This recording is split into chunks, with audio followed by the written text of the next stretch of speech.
You can tailor the settings in Docs Plus to the needs of individual learners. In the Options ribbon, click Preferences. On the Document tab, you can choose if appropriate words are automatically capitalized and if incorrectly spelled words are underlined.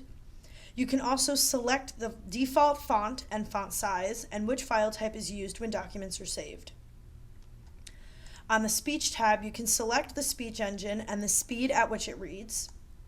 Choose if and how the text is highlighted as it is read aloud, and choose when the text is read aloud.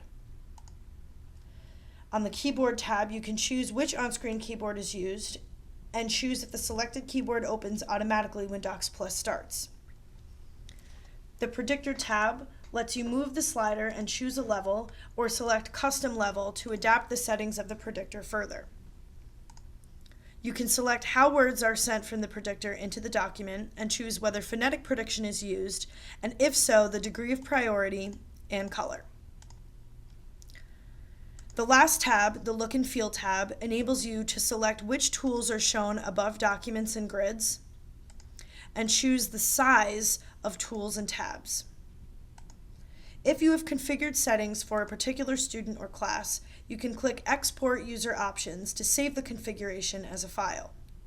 Double-clicking the file in Windows or Mac OS will apply your saved settings to Docs Plus.